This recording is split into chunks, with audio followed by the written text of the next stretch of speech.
Hey everybody, this is herculespetix, founder, curator, docent, and gift shop employee of the herculespetix Academy of Comic Book Studies. Today we're going to be looking at Kamandi, The Last Boy on Earth by Jack Kirby, Volume 1. This was published by DC Comics in 2011, and it's a really nice hardcover that reprints the first 20 issues of Jack Kirby's Kamandi, a title which began in 1972. Jack Kirby went to DC in 1970, and he created the New Gods, four kind of interlocked titles, and it was pretty complex. Lots of concepts. Jack Kirby was just creating, scores of characters and ideas, and now it's considered kind of a classic in superhero comics, but they didn't sell very well. I think it was maybe a little too heady for your average comic reader back then. So most of those were canceled pretty early. They basically lasted around 2 years or less. And so Jack Kirby course corrected, and he had to make a bunch of new titles because he needed to put out pages and, pay his mortgage. So he created Kamandi. And Kamandi, I don't know if consciously or subconsciously, but Jack Kirby basically realized, I got to simplify things. I got to kind of dumb it down, to be honest. And Kamandi's pretty much reads like a kid's comic. It's very straightforward, very uncomplex, very simple storytelling. But it was the most successful of Jack Kirby's titles at DC. Kids loved it. It's this concept that it's just made for any kid to just pick up and be like, oh man, this is so cool. This is a very action-packed and, not too much to grasp with these. So let me take off the slipcover here. I'll show it off to you, the front and back covers. They use a lot of panel blow-ups in the graphic design in this book. Let's get rid of this. So I like how the inside, without the dust cover, it still has a color cover. I like when hardcovers do this. Pretty fat, pretty substantial. It's like over 400 pages. I think overall, though, the design of this book is very nice. Here's the title page and the table of contents. And then we have an introduction from Mike Royer. Pretty informative, pretty interesting little editorial about him getting the call from Kirby one day out of the blue, and Kirby saying, I want you to be my ink stud. And I never read an interview with Mike Royer, so it was pretty interesting just reading about him. So here we start with issue number 1. Now, Kamandi, on the surface, once Kirby was constantly taking ideas from the media around him, from TV shows, from movies, from things he read in the newspaper. And this is pretty much ostensibly like Jack Kirby trying to recreate Planet of the Apes. But of course, Jack Kirby has a huge imagination, so it goes way farther than that. But even this cover is very reminiscent of the finale of Planet of the Apes, but it's still just so great. I love, this is one of the classic covers of the 70s, I think. This cover is so iconic. The composition is amazing. Just like, who wouldn't want to pick up this comic back then? So we're introduced to Kamandi. We're in a post-apocalyptic world. Kamandi doesn't know much about it, though, because he spent all of his life in a bunker, an underground bunker complex with his grandfather. His grandfather has taught him as much knowledge as he can of the pre-disaster humans. And but Kamandi has no idea what's been going on in the world since. I think the grandfather doesn't either. They're safely ensconced in their bunker. At some point, Kamandi's like, they call him the last boy on Earth, but he's a teenager. He kind of looks like an older teenager. At one point, he decides to explore the outside world. And he's never been out there before. So that's where we start off. Oh, I should mention, so Jack Kirby writes and pencils, and he's the editor. So he's in full control. Mike Royer is not just the inker, he's the letterer as well.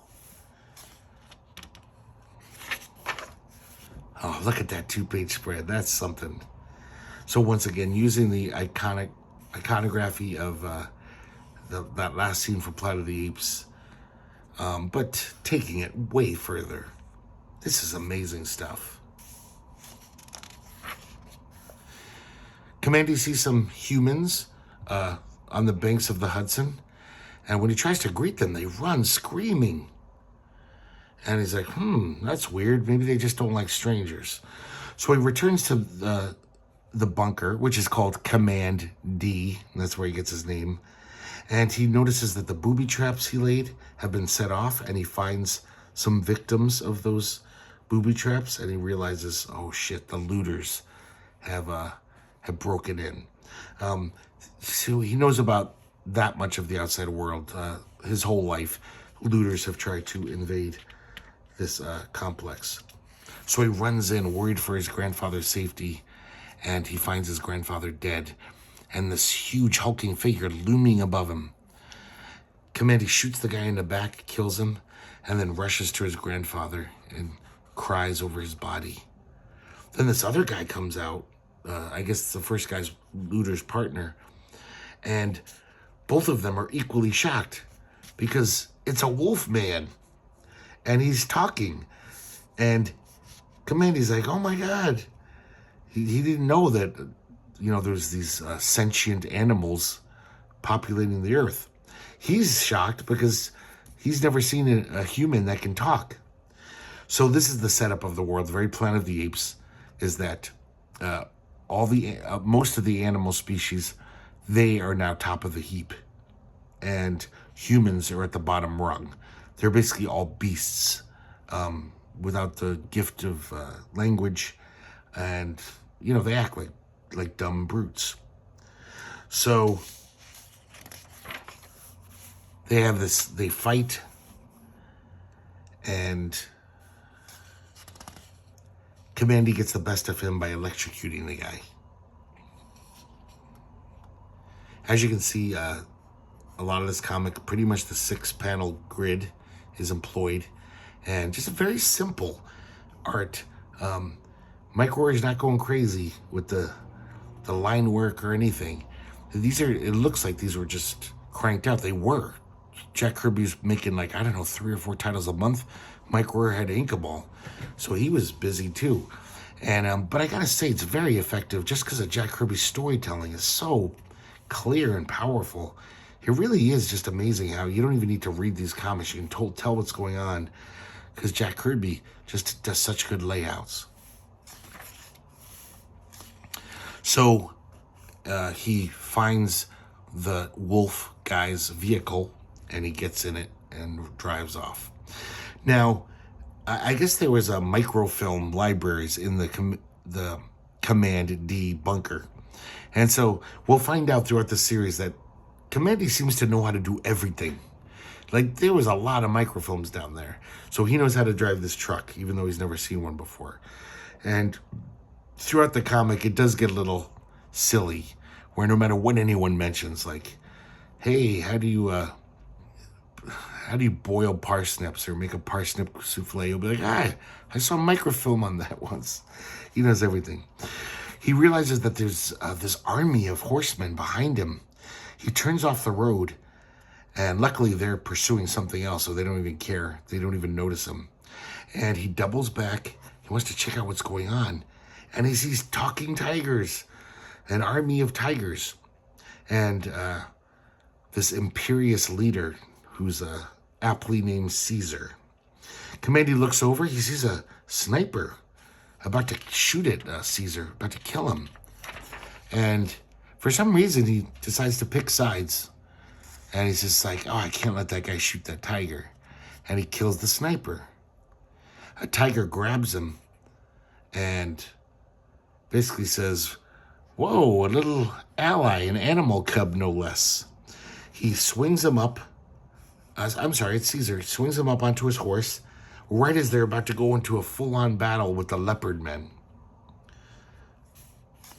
Because I like panels like that. All these, this combat.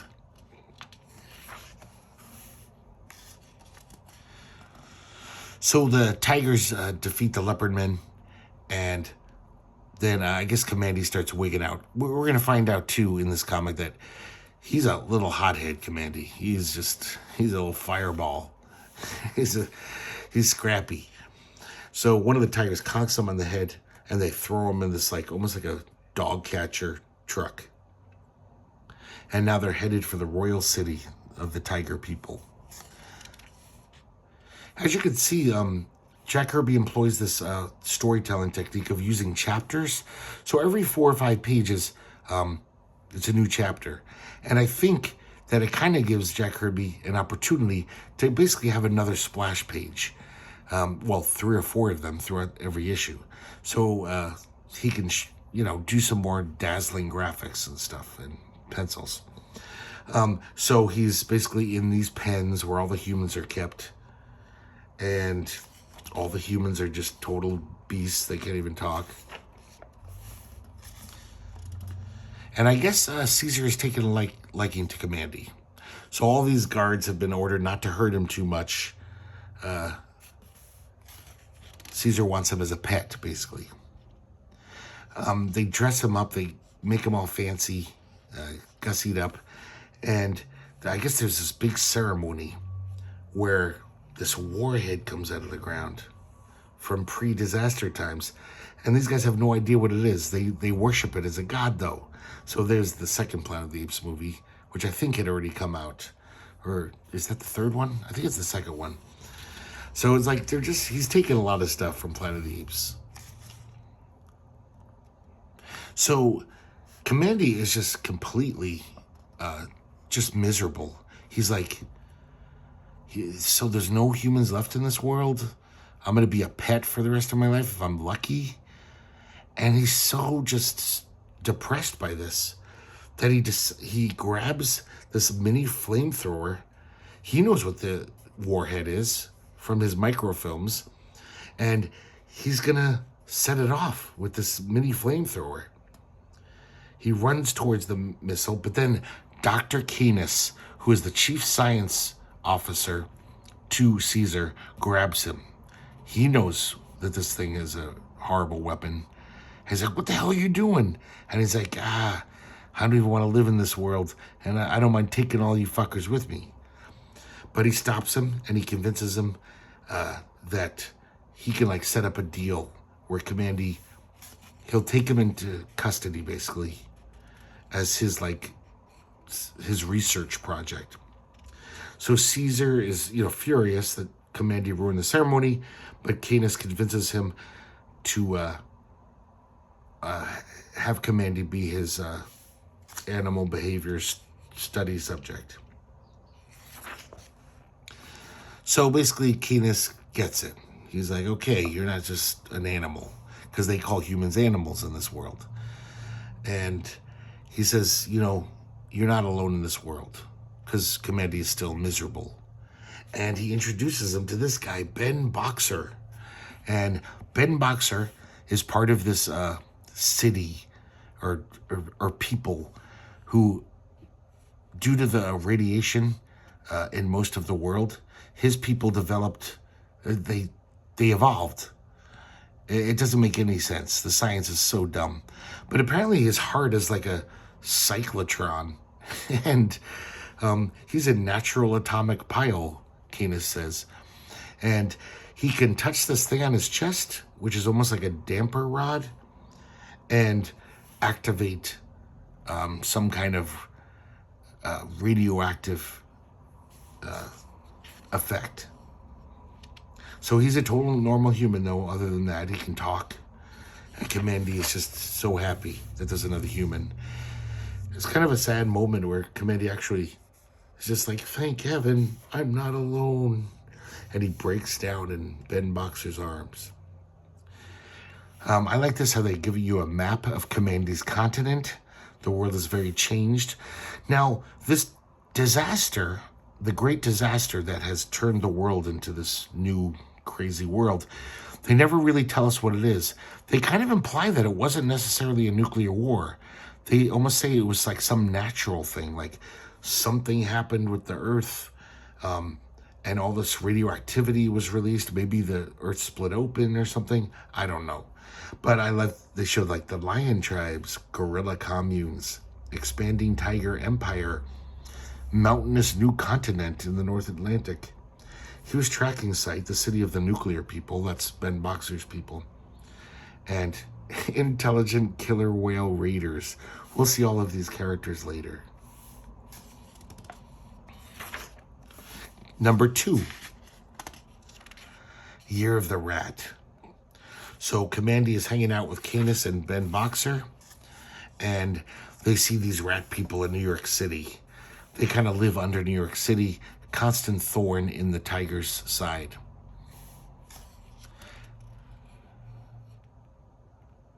And it looks like they've got this giant airship.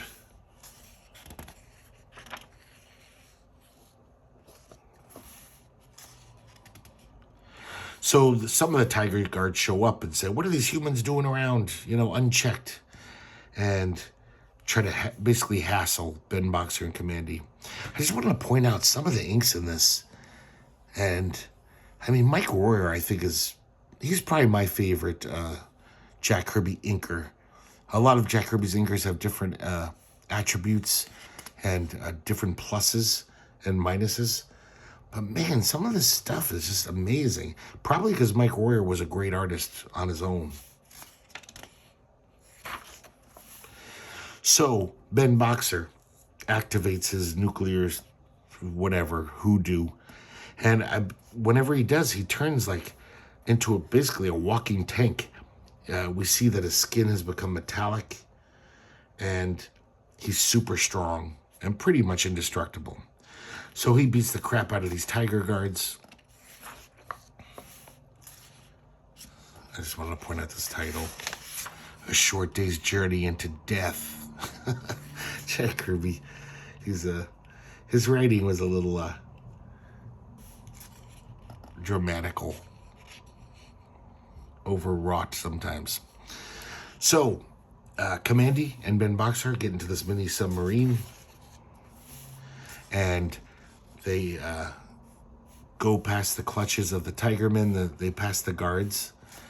And basically they're on a mission to New York City. A lot of New York City's underwater. And we see that the rat people, they've got scuba gear on. And they attack our 2 protagonists. But these guys make it. But then they're captured by the rat people.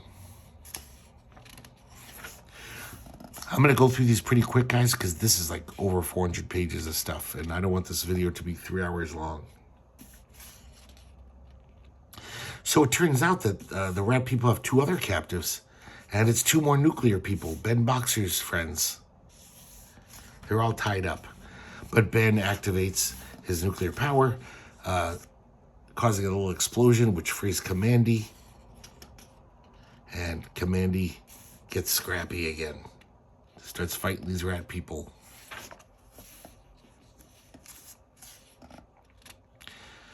So they make their escape.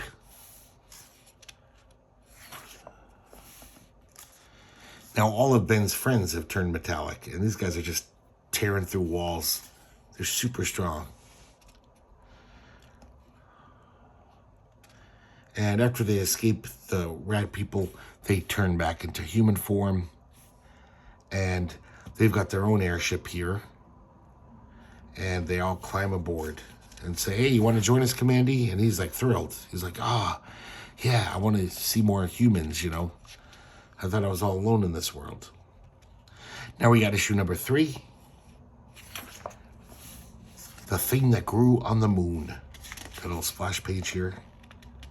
A little preview. Oh, wait a second. Oh no, it's not a preview. So it's kind of skips from where we left off. Kamandi is not with those three guys anymore, even though he was in the balloon with them saying, oh, I can't wait to go to your city. But I guess they had to do some scouting, and they tasked Kamandi with scouting ahead for them. So Kamandi's on his own, and he runs into these gorilla slave masters. I guess technically they're not slave masters because humans are animals. So they're just like herding these humans. Man, that's a great 2-page spread. Really impressive. Just the composition of it. And of course, Kamandi isn't just going to go down lightly. It's kicking and screaming. So they do eventually capture him because they're a bunch of big, huge gorillas. And they tie him up and take him to Gorilla City. And I love this Gorilla City. How Jack Kirby kind of designs it, like, oh, what would a gorilla city look like? So there's all these transit ropes everywhere. Just ropes hanging from everywhere so the gorillas can swing around. That's how they commute, I guess, or get around town. Pretty cool looking. Oh, I guess it's called Ape Town. That's the name of the city. Ape Town, USA. And here's where Kamandi meets Chaku. In this culture, I guess you can just challenge someone if you want something of theirs. So these two gorillas, they've got a talking human. It's quite a treasure, right? So Chaku says, I want that. I want that human for my pet. And I challenge you. And basically Kamandi says, I'll fight for myself. And Kamandi is going to fight Chaku. He's like the strongest gorilla in Ape City. So he pulls a Davy and Goliath on him. He hits him with a stone in a sling, and it knocks him out. Chaku's kind of out for the count for a little. His initial captors grab him again, but then Kamandi escapes again, and then Chaku shows up. He's like, "Oh, I'm gonna get that little bastard. He's gonna be my pet." Now we go back to the nuclear people, and they're exploring this site. And I think this is supposed to be like Area 51 or something. Or, because they're in the Southwest, I think, at this point. I'm not sure, but whatever it is. There's an alien there that supposedly has been in this installation since before the disaster. You know, implying that we have aliens, you know, we people from now, and these aliens have had, you know, centuries to evolve. And this one alien comes out, really well designed alien, by the way. Jack Kirby's just so amazing, his design sense. And this alien attacks the nuclear people, the three guys, and then kind of runs off. So these guys are now exploring this kind of like a space museum.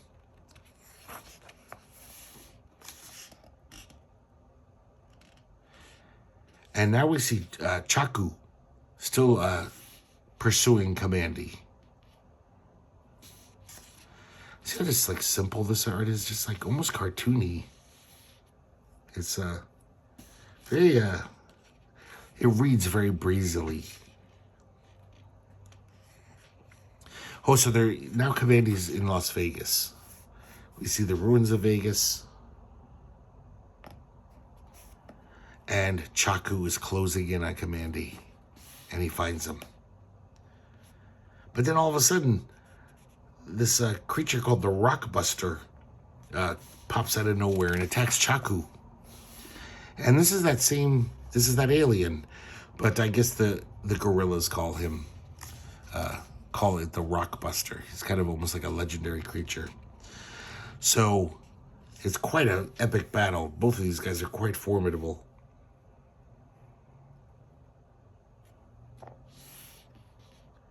And then the alien zaps him with tons of electricity. That's its power. It looks like Chaku's either dead or dying. And then Ben Boxer and his pals show up. They fight the alien. And the alien is just super strong. It looks like they're not going to win. So they're just running away from it. And then Chaku wakes up. Chaku's not quite dead. With his last bit of strength, he pulls a Samson and brings down this giant building on top of the alien and Chaku. And our heroes escape. Next we have number 4. The Devil's Arena. I like this, how Kamandi's reading a demon comic he found.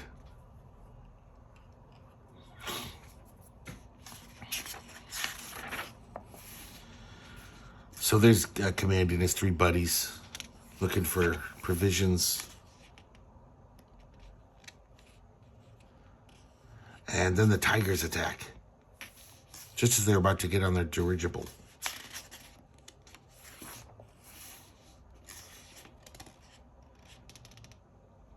So they escape, but then the gorillas attack the tigers.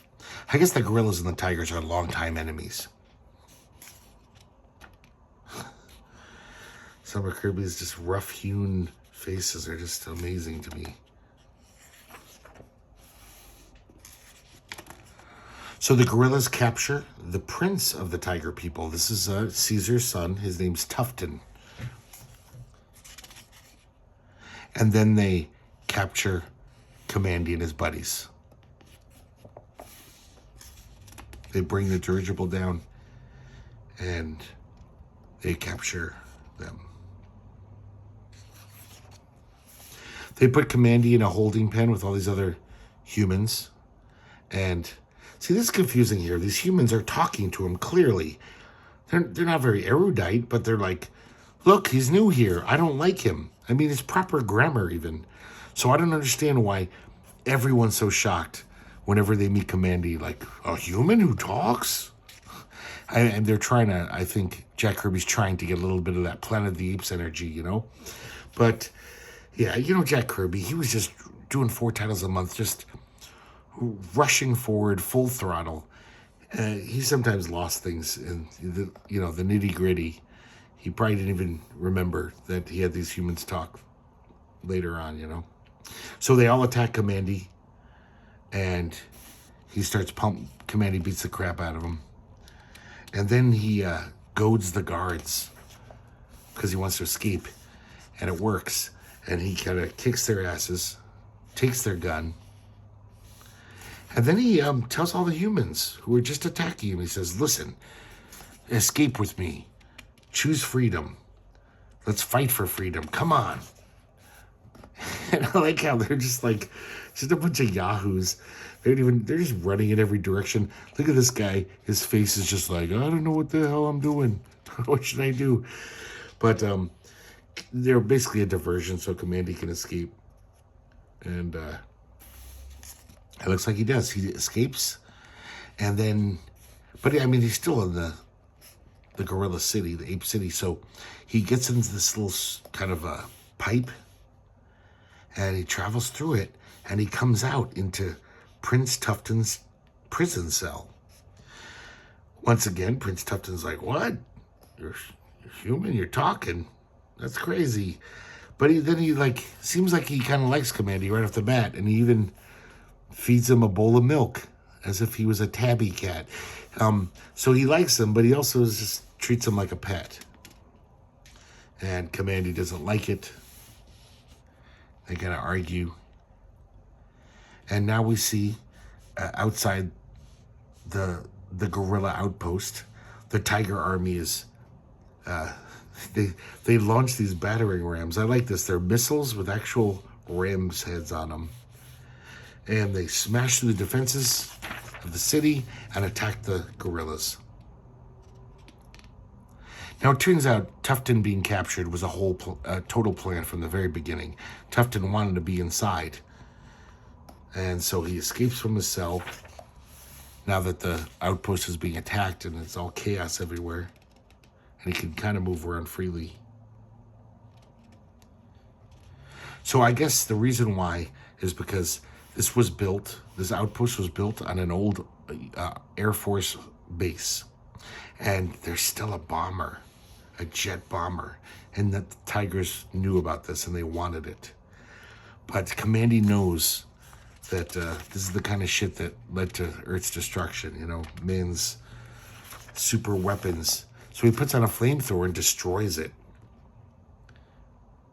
This is interesting, like, if you guys notice the paper here, this is why these 2010, 2011 DC hardcovers, and actually ever since then, they're so much better than the earlier archives, you know. The paper is not slick. It's not all shiny and reflective. And also, they're really trying to duplicate those early 70s colors that DC managed with the 4-color process. Kind of a good job, too. So I really like how they're really trying to recreate, as close as possible, the original comics. So now we have number 5. Tufton and Kamandi escape that exploding room. And, of course, Tufton's mad at him for blowing up the plane. We see this amazing battle scene between the tigers and the gorillas they stumble upon. Tufton's face is kind of goofy a lot of times. He kind of looks like a cute little kitten. So just lots of action as it's a tiger versus gorilla action going on.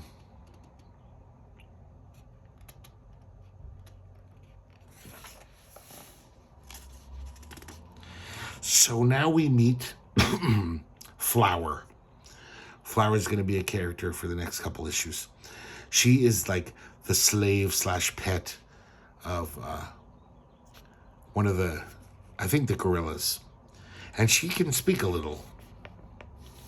And I guess humans can be trained to say a few simple phrases, like a parrot, I guess. So, and this is kind of silly throughout this comic. I guess Jack Kirby wants to, you know, if humans are really animals, why they wouldn't wear clothes, right? But this is a Comics Code approved comic. So we constantly see Flower, that's her name. She has no cleavage. She has this bizarre kind of weird thing going on with her chest area.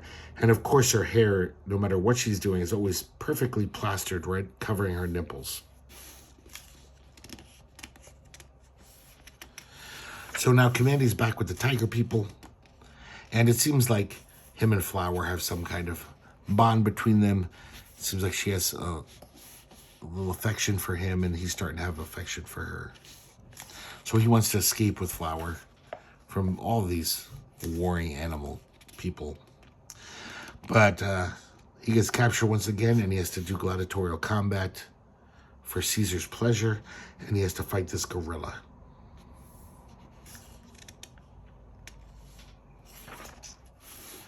And we got this great action scene as Kamandi fights this gorilla. And it looks like the gorilla is about to kill Kamandi. And then Prince Tufton jumps out and attacks the gorilla. He just has this bond with Kamandi. He's just doesn't want him hurt.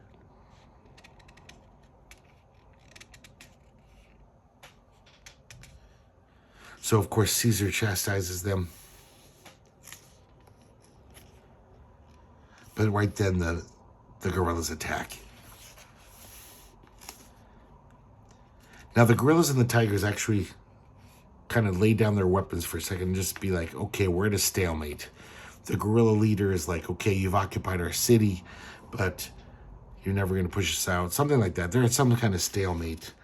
And Kamandi basically is like Solomon, and he says, what does he say here?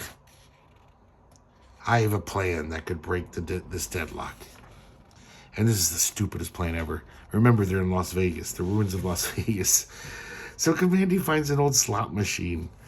And he basically says, whoever wins, gets the highest score or whatever on the slot machine, you know, you'll get your way, basically. So Caesar loses.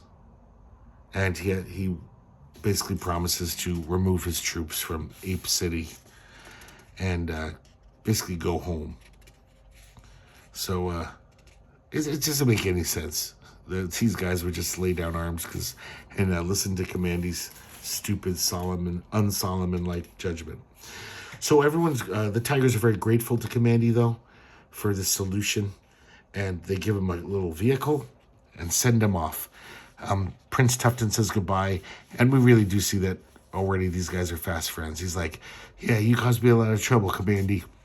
But I got to say, things were exciting when you were around. And I'm looking forward to running into you again. Next issue, number 6, is called Flower, because she's the main character in this. So Kamandi and her are driving around, and all of a sudden, these guys on like these trikes, kind of trike-like vehicles, storm over this dune and almost knock them off, knock their vehicle over. Kamandi starts shooting at him, and then so one of them throws this truncheon at his head and knocks him out. And they take off their helmets, and they're lion men. Now, the lion people are like the nicest of the animals. They actually, they live in a country called the United States of Lions. And it seems like they have a democracy, and they're not a brutish, brutal people. They're pretty kind for the most part. And in fact, they actually have these human reserves. Almost like preserves. Almost like national parks where humans can live and be unmolested. So these guys, these lions, are park rangers basically, and they're always looking for poachers, trying to arrest them.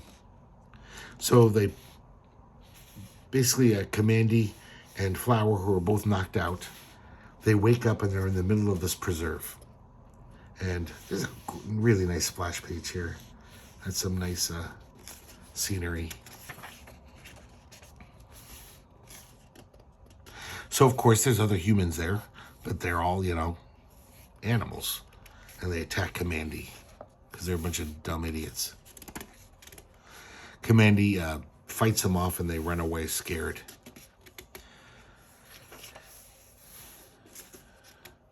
Kamandi and Flower find this house, an abandoned house, and then we see the poachers, and they're puma men, puma poachers, and they're eyeing Kamandi and Flower.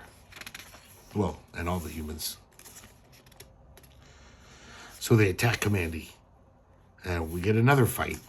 Kamandi is also like just nonstop action. This comic is like every other page is like a major fight scene.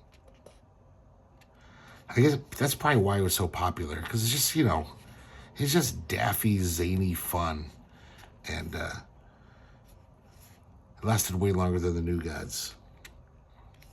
So even Flower's jumping on these guys.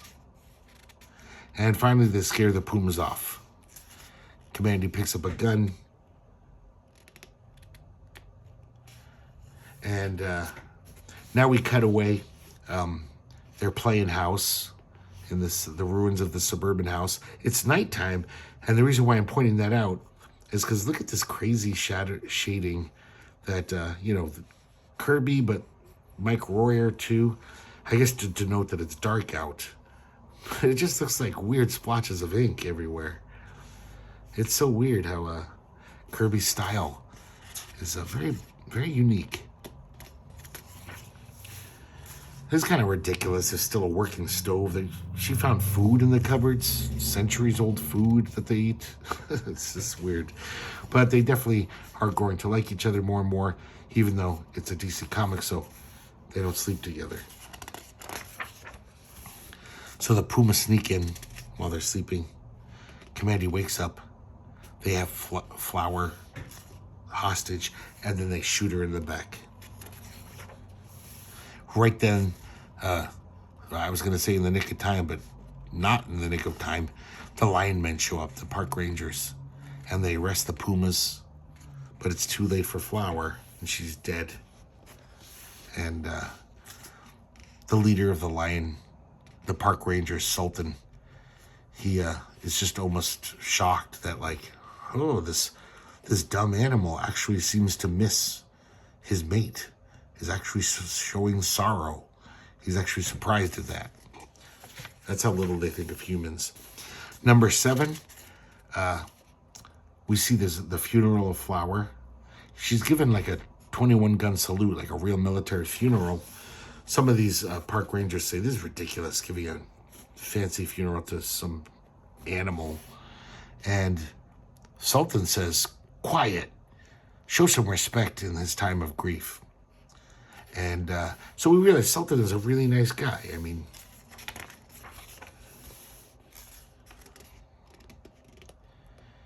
but now once again, the gorillas rear their ugly head. We see this gorilla scout throws a grenade at them. Kamandi throws it right back at him and kills him. So they realize, oh, the gorillas are back.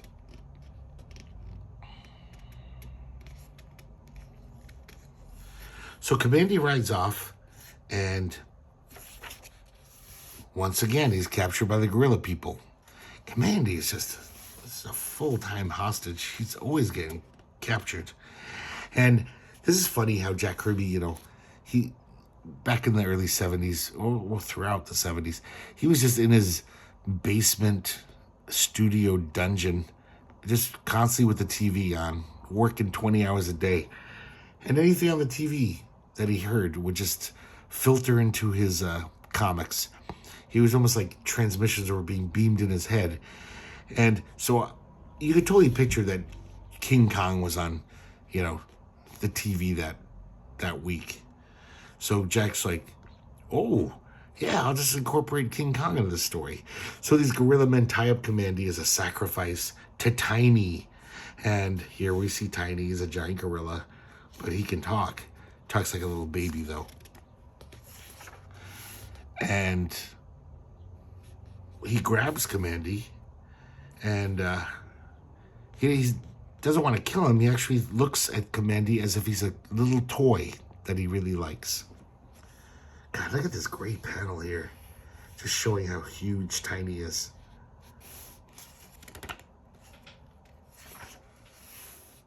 So he rips Kamandi free from the post. He actually attacks the gorillas. And he runs off with Kamandi, he punches him in the nose. He's trying to fight back, but of course, it's fruitless.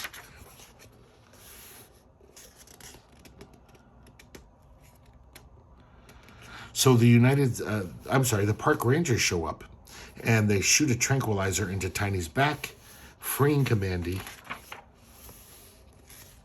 And then they return to the United States of Lions.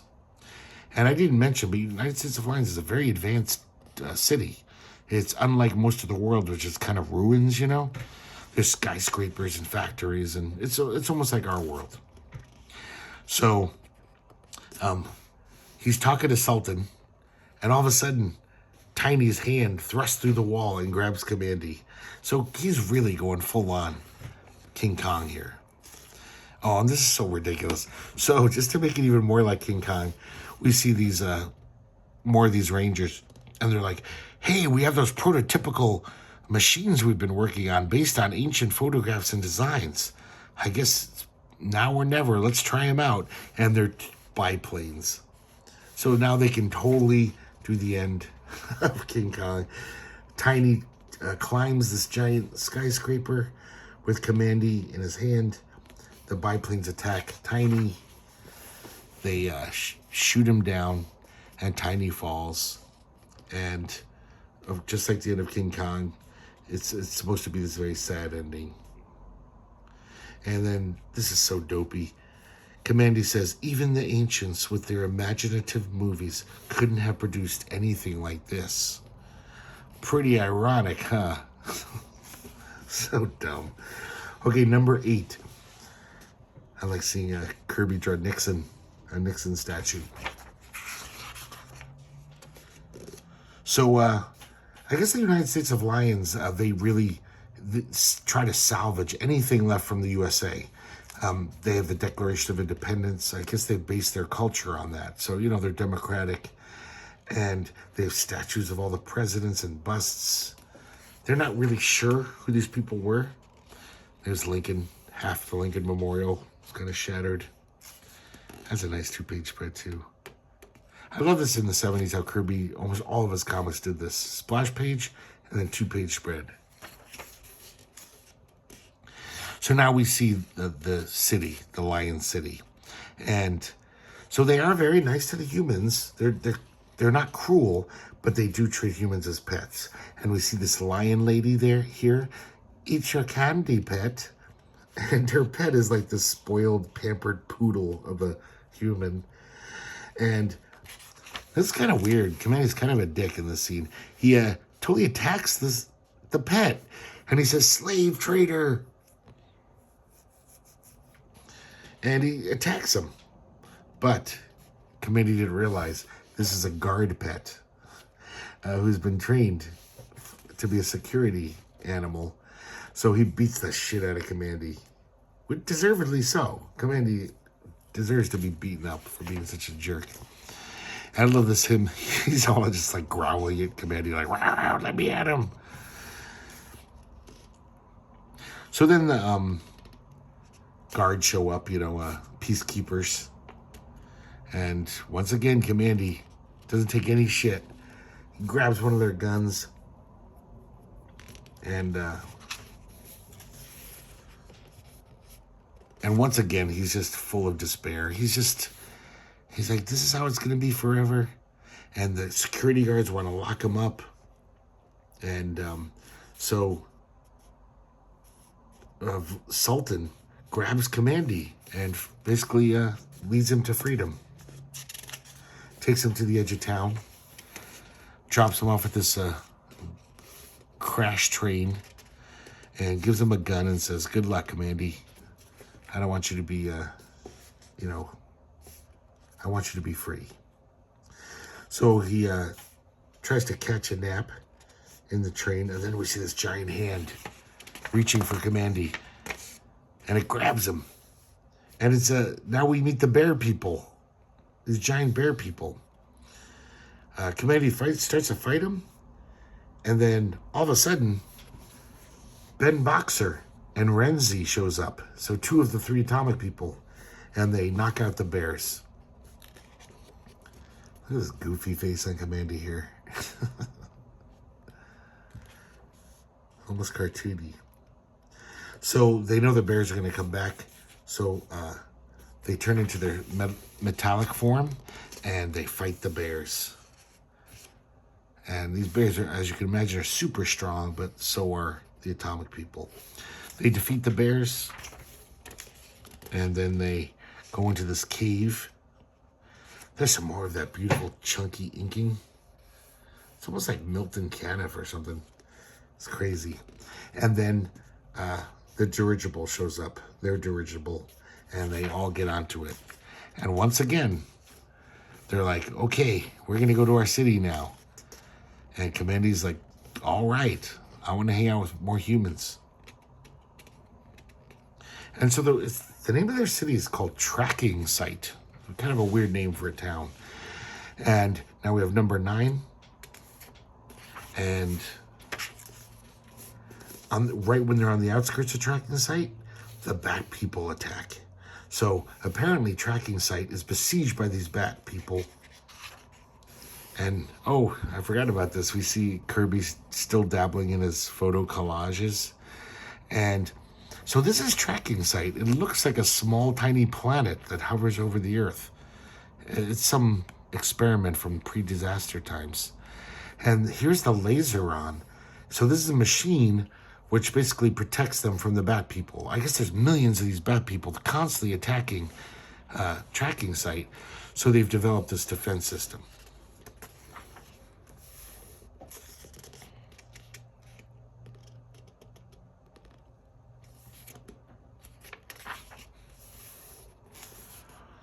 So it seems like there's no humans at Tracking Site. There's just all these robots.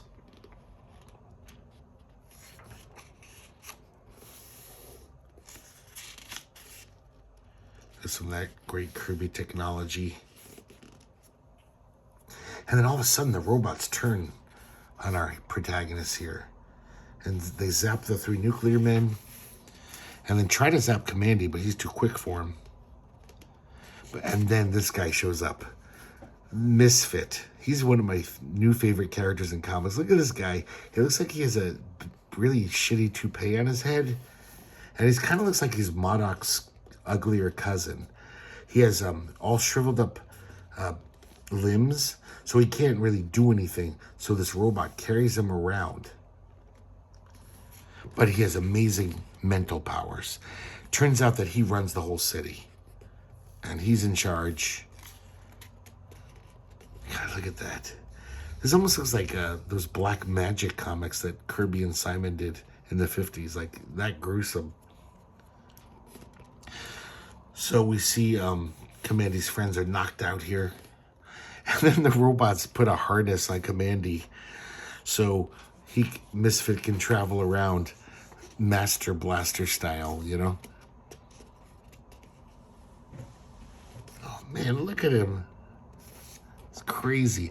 So he tells them about Mordecoccus, this giant germ, the ultimate germ. Basically, it can destroy all life on the planet. It's just a humongous germ.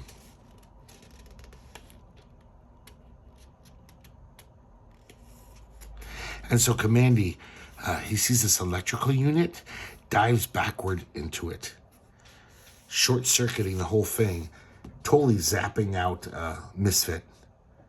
And he's pretty hurt, but Misfit got the brunt of it. But what Kamandi didn't realize is that this electrical unit is what powered the laser on, which protects the city from the Bat People. It's a pretty weird panel of Kamandi. He looks like he's 55 all of a sudden. And then the Bat People start tearing through. So the Bat People can tear through metal. And there's just hundreds and thousands, maybe millions of these bastards. So the robots start attacking the Bat People. And then this happens so many times in Kamandi where someone's trying to kill Kamandi, but then someone else will try to kill that person, and Kamandi's like, I can't let that person die. And so now he saves Misfit. He grabs him. God, look at Misfit. He's amazing. Such a weird character. So in a way, like, now Misfit and Kamandi and the three guys are allies, all fighting the bats. Number 10 has a nice 2-page spread of some man-on-bat action. Some of these faces are just so goony.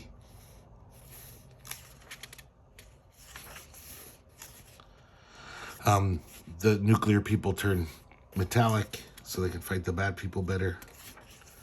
And Kamandi runs away with Misfit. Puts him in this chamber for his own safety. And it's kind of weird because the whole time Misfit's like, oh yeah, I'm going to release that germ and kill everyone. So Kamandi's saving his life, but it's not like this guy's had a change of heart. Look at that panel. That's nuts. I love these panels of Mordecoccus or whatever the hell his name is. Kind of groovy psychedelia.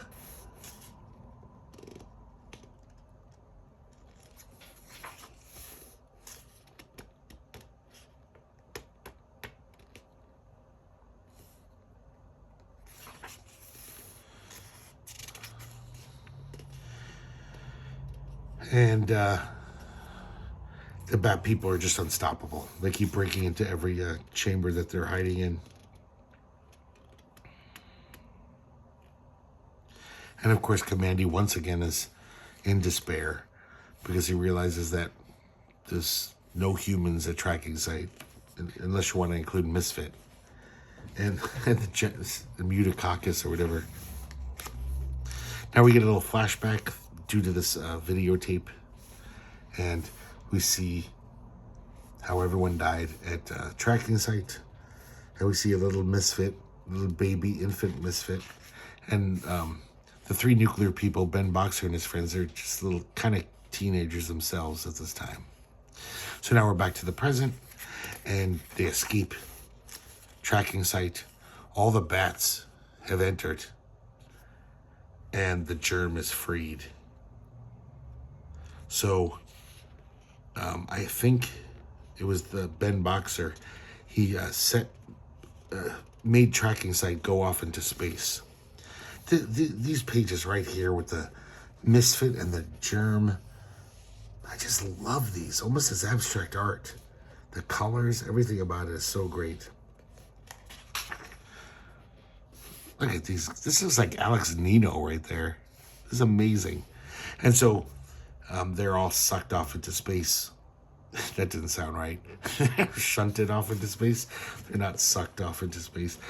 And the day has been saved. Now we got number 11. And our protagonists are flying through the air on some kind of aircraft, but it's damaged. And right as they're about to go down, they see this kind of like a pirate ship, but it's more like a merchant ship, because there's a big sign that says Sackers Department Store, the Sackers Company. And they crash in the water. These pirates fish Kamandi out of the water. And when he wakes up, here they are. And they're the leopard people. How they even talk like pirates. Hang me from a yardarm if I'm lying to you, Captain. So, of course, when Kamandi wakes up, they slap him around a little.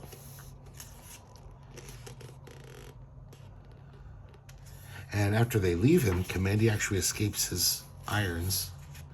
And he realizes that there's all this stuff from before the Great Disaster. He sees a Polaroid camera, a telephone, a TV. So I guess these leopards are just, going around collecting all this stuff. This is really odd to me how we see the leopards using a Super 8 projector. And they're watching a movie, and the movie projected on the wall is like, what the hell is this supposed to be?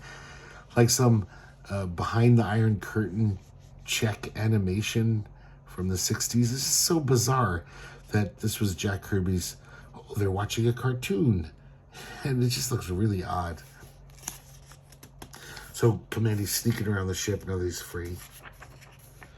And he sees that not only are there human captives, but even they're slavers. So even sentient creatures are in bondage. So basically this Sackers department store not only sells every matter of consumer good, but it even sells slaves. And now we see this, the leopards are basically, there's this giant creature wrapped up in muslin cloth. And it's obviously quite strong because he's all chained up, and the leopards are constantly jamming this almost like knockout gas in its face to keep it doped up so it can't get, break free from its bondage.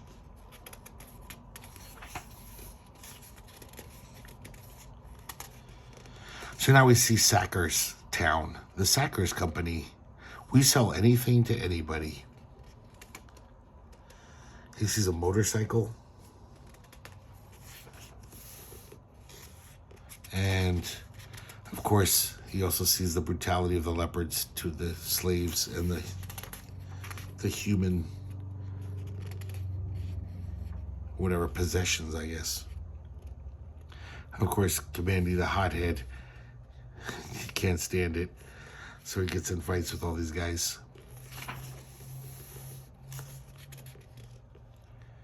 So look at this great action sequence. I mean, almost every page is like that. It's a Kirby thing. All of a sudden, it looks like he has an eye infection. One of his eyes is way bigger.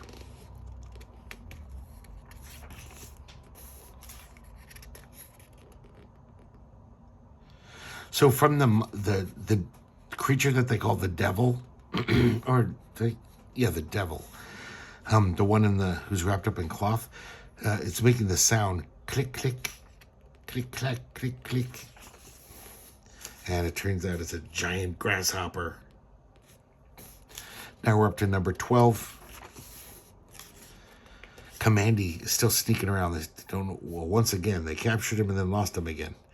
And he finds a saddle in the kind of this museum. Well, it's really just a stock room. But they've got all of objects of human antiquity, really valuable things. I like this how it says funny animal pictures now on sale. And there's a picture of Hitler and all these other humans. And so Kamandi avoiding all the leopards, he finds the devil, who he actually rechristens him Click Clack. He puts a saddle on him, and he's going to ride him around. It's very hard going. This Click Clack doesn't want to be mounted, and he's just jumping all around, knocking Kamandi on his ass. Kamandi finally gives up in despair, and then Click Clack nudges him and says, "Come on, climb aboard." So there's this bond between these two already. The leopards show up and attack him once again and capture him. And we finally get to see who Sacker is. He takes off his robe, or I should say his pet does, his slave, and he's a snake guy. So he's the CEO, president, prime minister of Sacker Land, or whatever it's called. Even more surprising is that his pet, it looks just like Flower. And Kamandi can't believe it. He's like, "But you're dead." Turns out that she is Flower's sister, Spirit. And she also has a strange chest that seems to have no cleavage lines. And her hair seems to cling to her nipples, just like her sister. And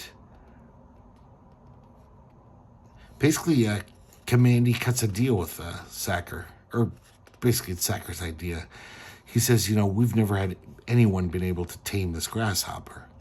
So as long as you promise to be our loyal property, I'll grant you limited freedom. You can still ride your grasshopper buddy around.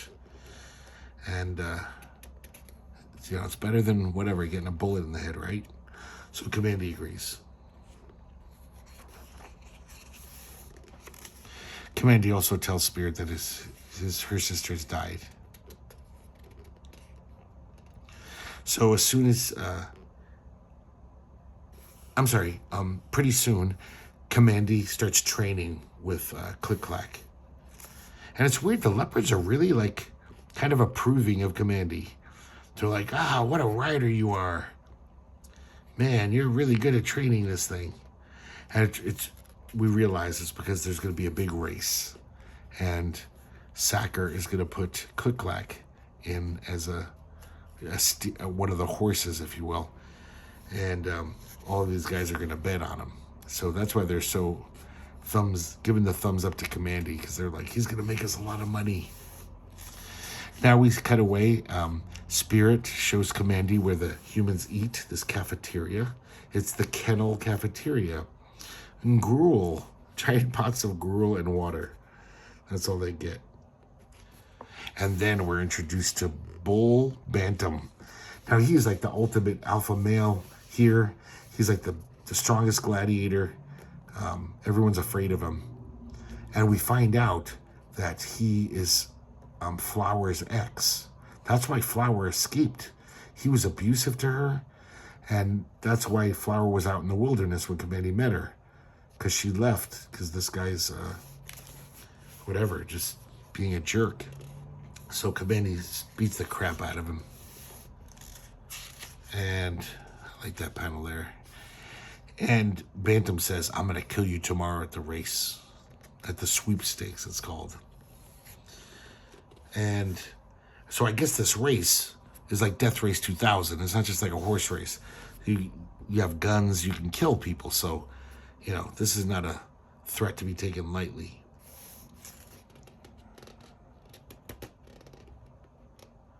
So once again, Kamandi grabs the guard's gun and just starts going crazy.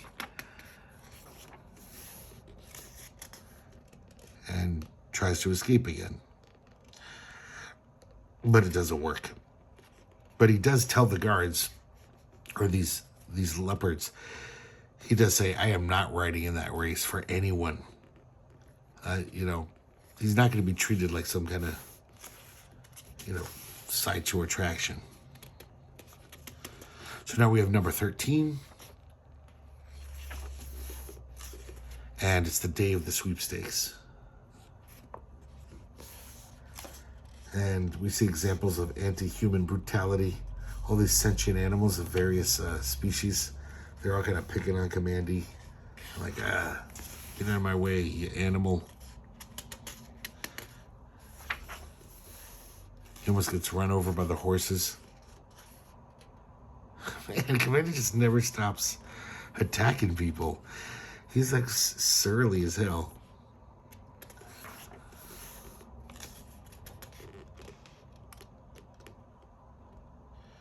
So then there's one of the races is the Tweelers, which stands for, is shortening of two-wheelers, motorcycles.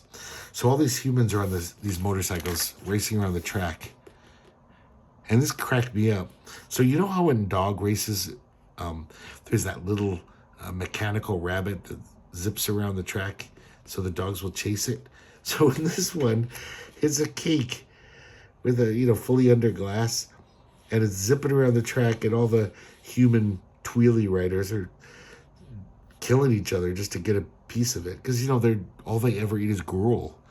So a slice of cake is worth dying for and killing for. So that's what happens. It's just carnage, and Kamandi is shocked and appalled. So now Kamandi keeps saying over and over, he's like, I'm not going to do this stupid race. So he grabs Click-Clack and he makes an escape.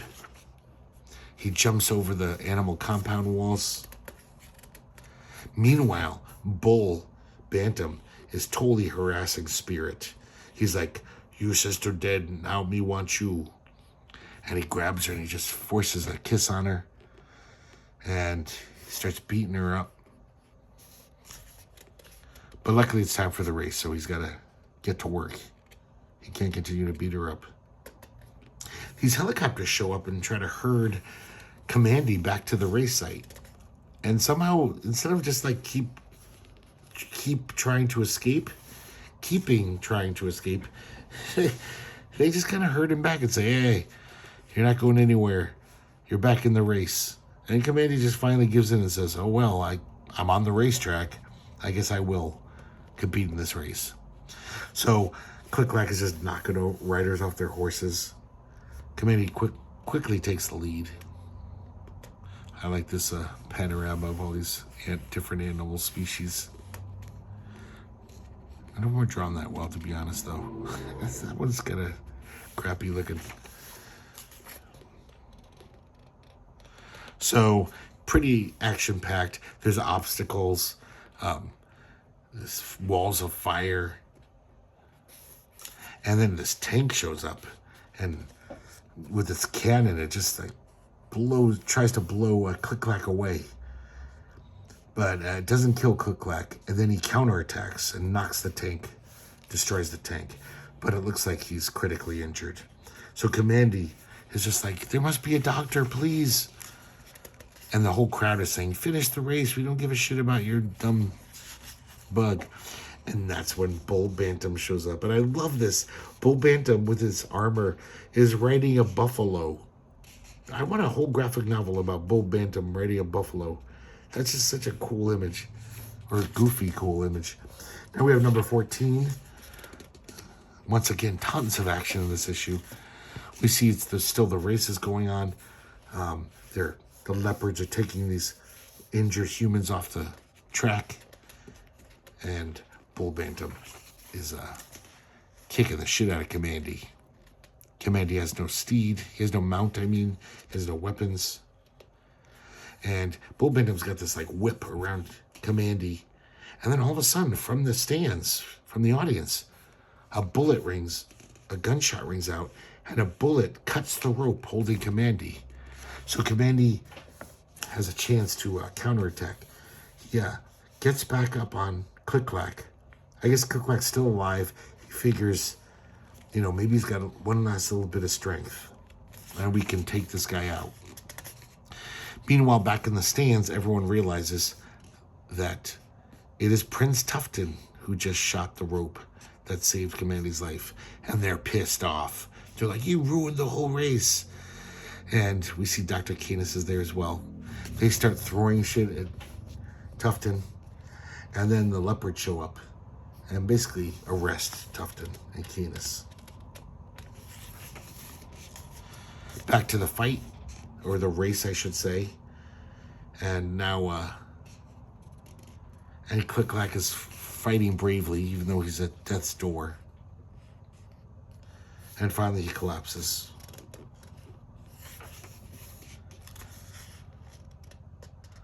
This is just, can you imagine if this was a movie? Just this guy riding a buffalo attacking this little kid, a teenager, and a giant cricket.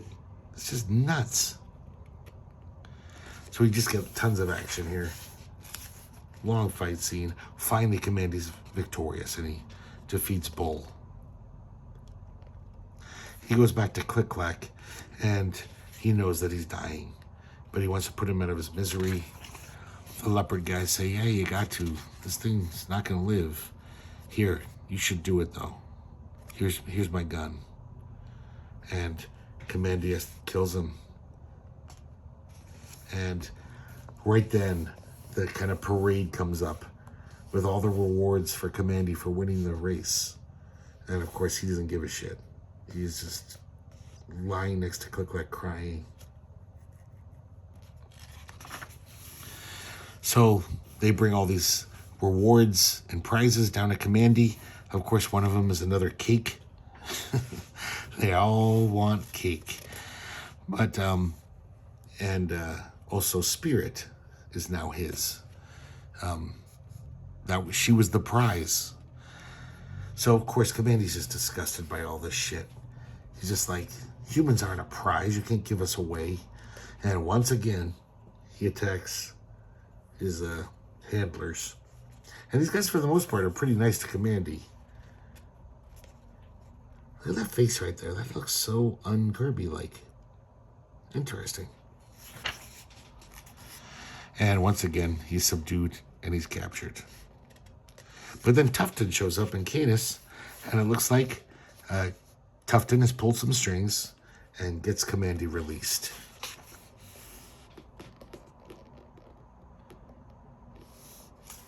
Now we have number 15. And we see Spirit and Kamandi. Now, Spirit is happy in her servitude. She's a happy slave, basically. She's like, "Oh, Sacker feeds us and takes care of us. I can't go with you."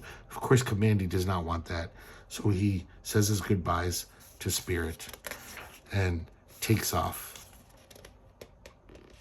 This is an impressive 2-page spread. I like this. All these horses. These blocky, chunky horses that Kirby draws.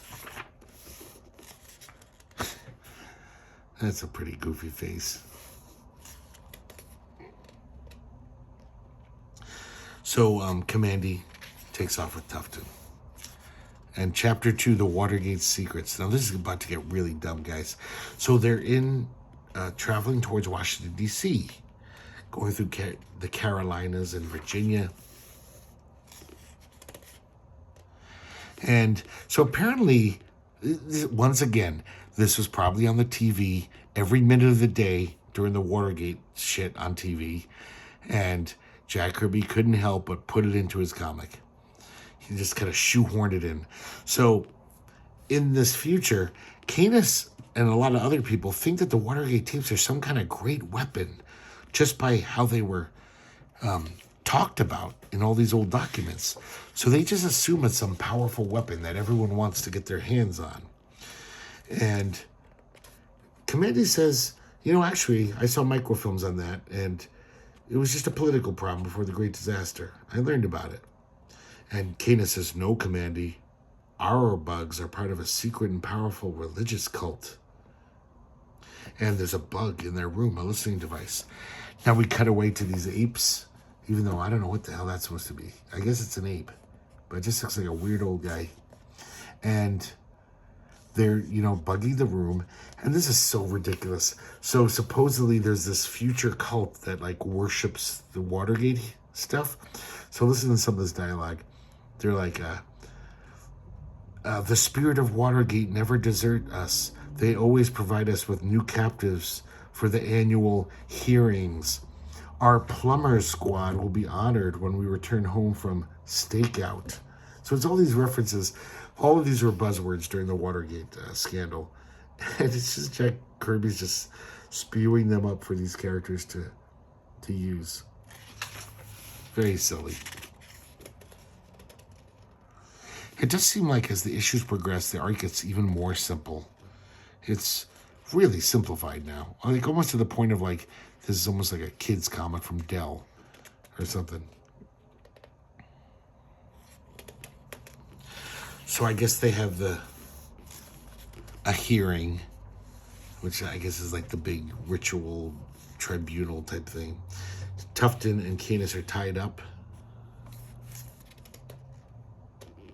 Kamandi's still with the Tigers, and they want to, of course, free Tufton and Canis. So they're attacking the Ape City.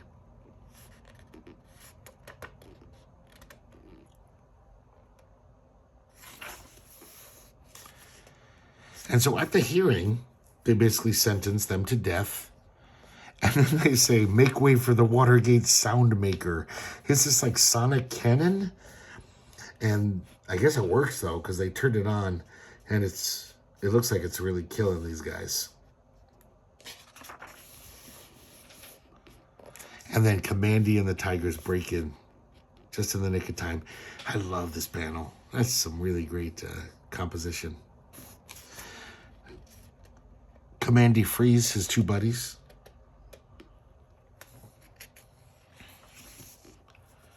And the apes run away. Now, this is so silly.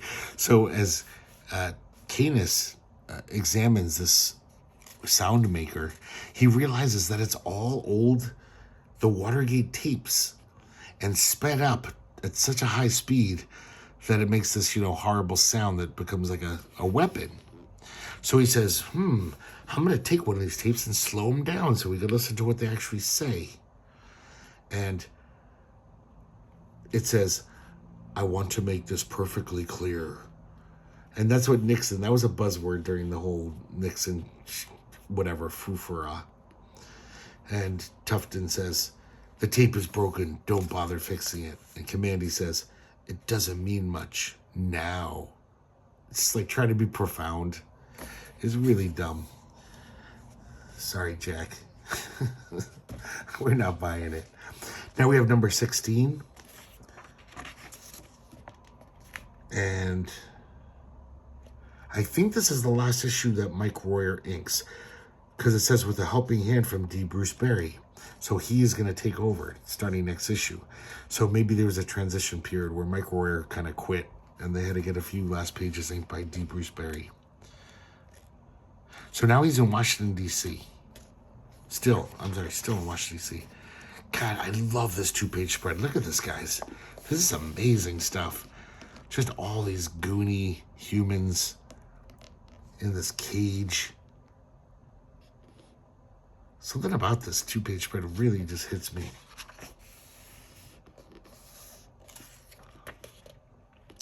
So now the apes capture Kamandi again. Or the gorillas, I don't know. I'm kind of confused between the apes, quote unquote, and the gorillas, because gorillas are apes. But it seems like there's two different groups, the apes and the gorillas. So, once again, luckily there's a sympathetic voice among the gorillas. His name is Dr. Hanuman, named after the Hindu monkey god. Meanwhile, the Tigers are looking for Kamandi, kind of exploring Washington, D.C. They're attacked by an ape.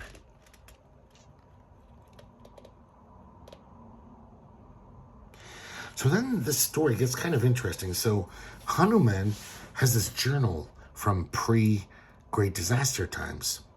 And it turns out it's the journal of the scientist who basically created this world inadvertently. So this doctor, he created this drug that would stimulate brain activity. And for the rest of the story, all the captions are going to be the journal of this doctor, this scientist. And it totally mirrors what's going on in this comic, but actually flip-flops it. So this scientist, a human back in our times, was experimenting with animals.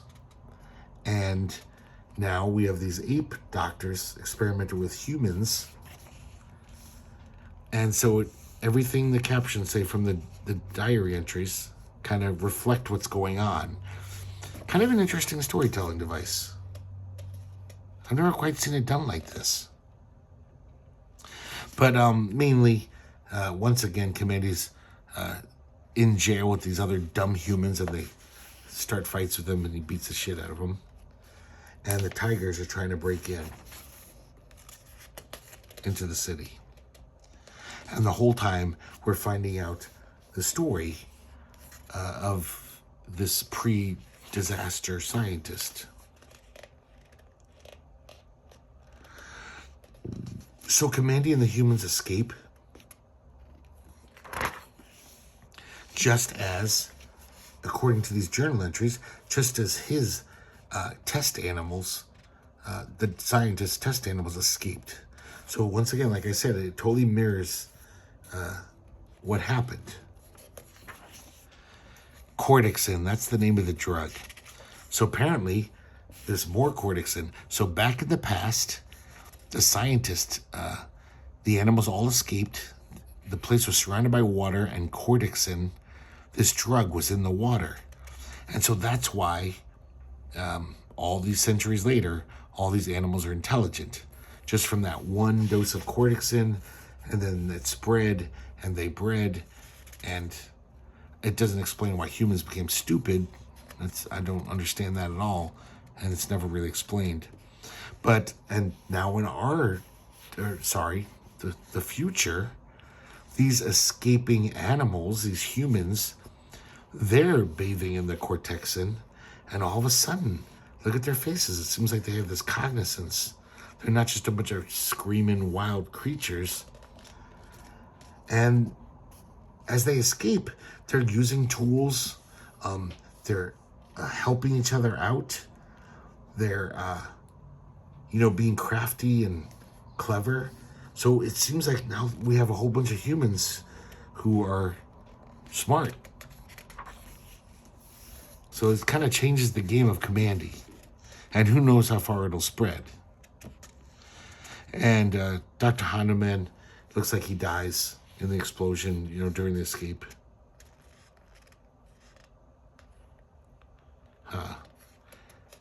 So now we have number 17.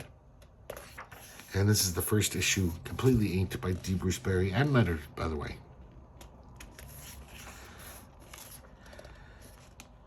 It's a very green 2-page spread. So now, once again, Kamandi's hogtied by these two gorillas, thrown in the back of this vehicle with other bound humans. And this is the beginning of the Human Gophers of Ohio. What a great title. I love this giant flower, this almost like Venus flytrap, deadly flower here, the design on that. So these two gorillas are driving their vehicle through all these ruins, and it's very harrowing. These rock slides almost kill them. So all the humans are getting very agitated in the back of the truck. In the hubbub, Kamandi manages to free himself. And then he starts to free all of his prisoners. And once again, these fucking morons attack Kamandi. They're just stupid as hell. He's just like, no, I'm freeing you. We should all escape. And they just start punching him. So the apes realize that there's some kind of tussle over the gorillas. They open the back door. And all the humans just run out frantically. And they all escape, except for Kamandi, because they trampled Kamandi in their escape. He was the one who freed them all. And now we cut back to Tufton and Caesar and Canis.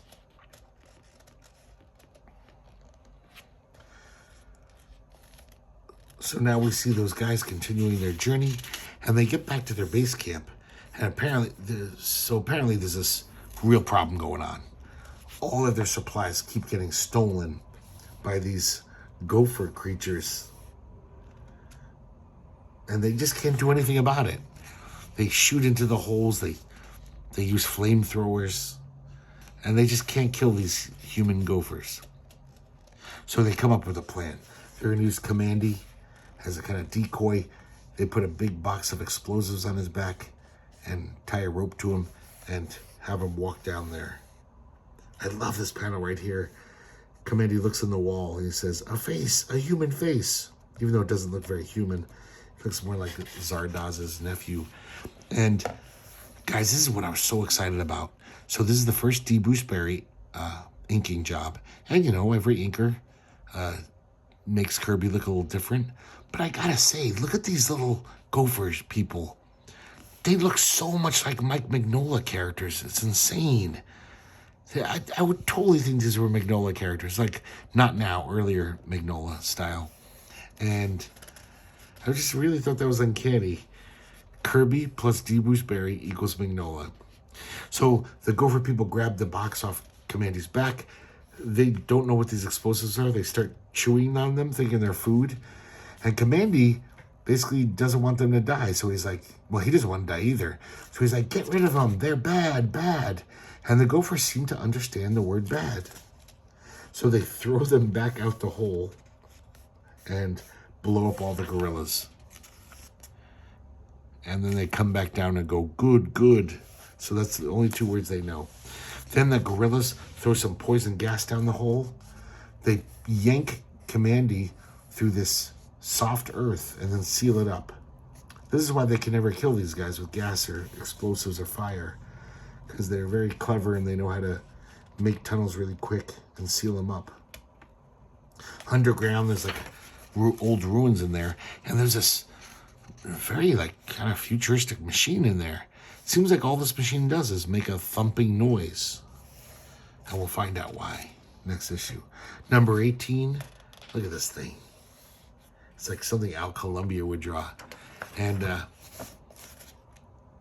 oh god, I'm sorry, some of this D. Booseberry, some of these issues are not very good.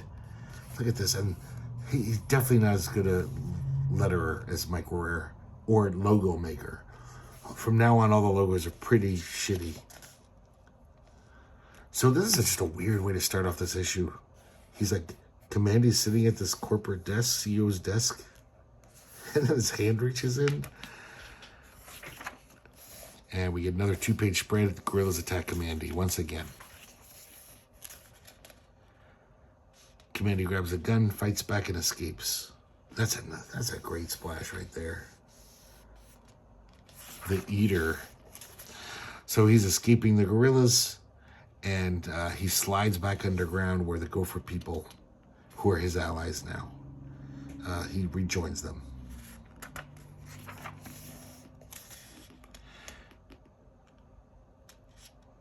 So he's wondering why this machine, does what it does.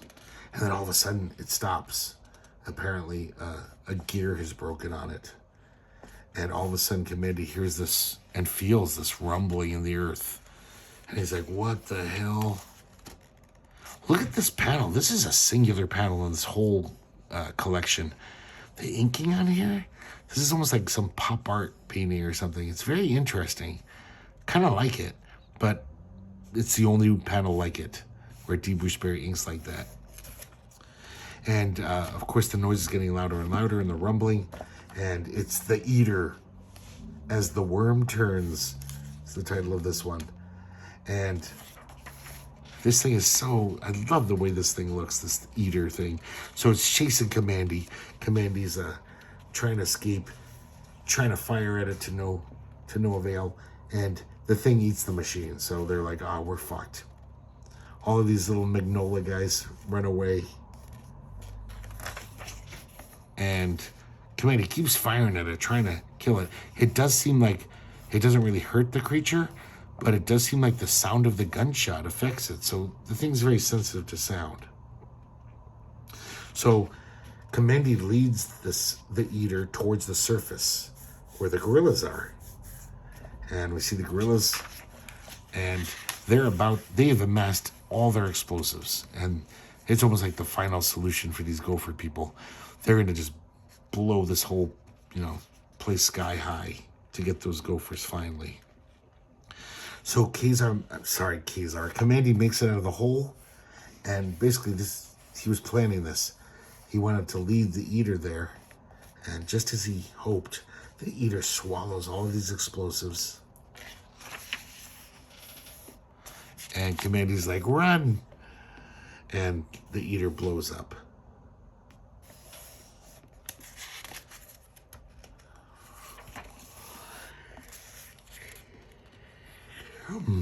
And Kamandi grabs a vehicle and escapes.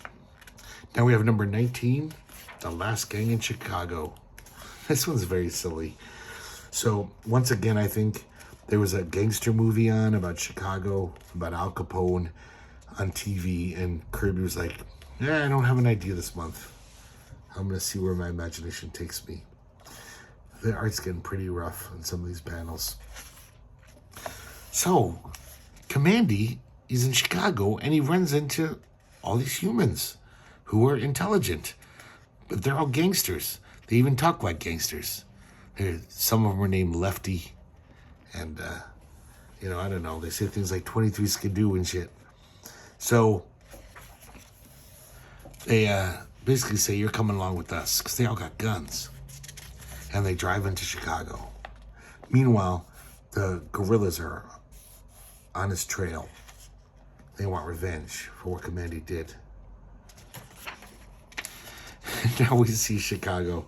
And it's just totally, bizarre. Kamandi's like, what the hell? I've seen this in my microfilms. And, God, look at this bizarro Kirby woman.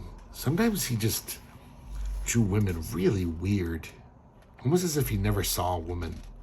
She looks like some crazy, frenetic marionette. There's even a band, a Dixieland band.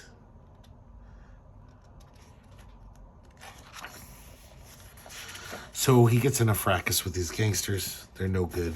They're no good nicks. And, of course, he starts shooting at them. He kills a bunch of them, trying to escape. So he crashes through the window outside this building and makes a run for it and runs right into the guerrillas. So the guerrillas have now captured him yet again. And then one of the mobsters throws a hand grenade. It blows all the guerrillas away. I don't think they're dead, but it just kind of scatters them. And in the fracas, in the confusion, this guy says, "Psst, kid, come here." He's in the alley. His name's Gentleman George. He says, "Follow me." And they go underground. And there's this poker game. Kamandi's trying to convince them. He's like, guys, the guerrillas are invading your town. You help me fight them back. And they don't believe him. They're just like, what are you talking about, kid? You're crazy. God, look at this goofy version of Kamandi here. It looks like something from a bad comic strip, a modern one. So finally, he convinces them. And the guerrillas are running roughshod over Chicago. But then the gangsters come out of the sewers, the underground, and just start attacking the guerrillas. Now, Kamandi's tussling with a gorilla. One of the gangsters gets shot in the face, and when he gets up, Kamandi finally realizes what the hell's going on. He's a robot. That's why there's all these intelligent humans who are acting like gangsters. Doesn't really explain it, but it's kind of does. Here's number 20.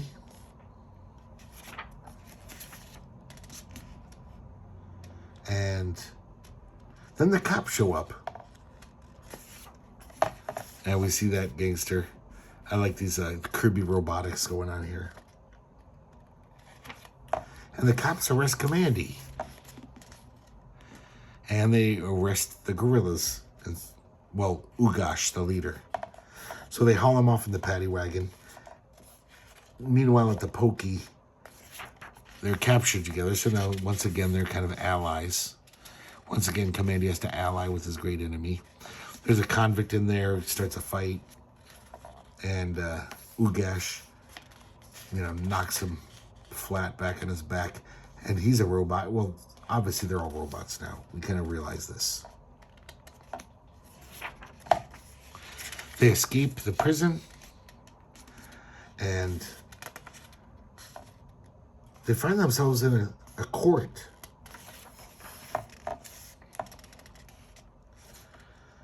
And the gorilla goes bananas and starts attacking all the guards and the bailiffs. Kamandi escapes.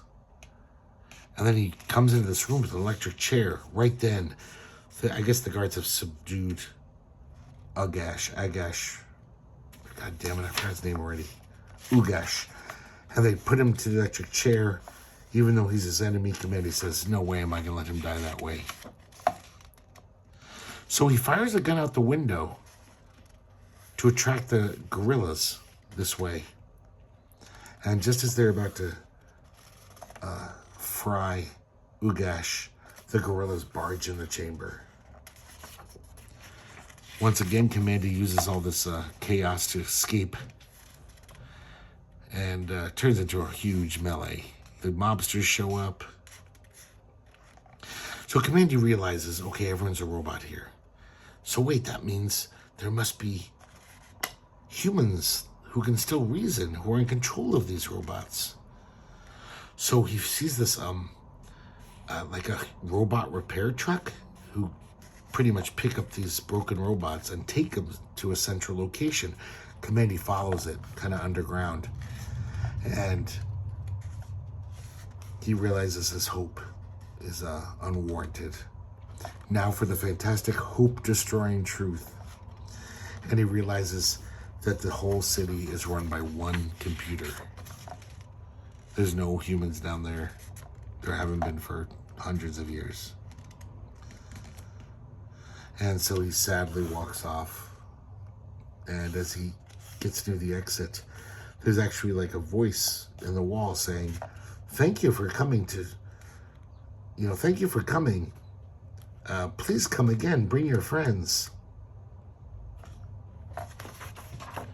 And as he leaves, we realize you are leaving Chicagoland, the fully automated living museum.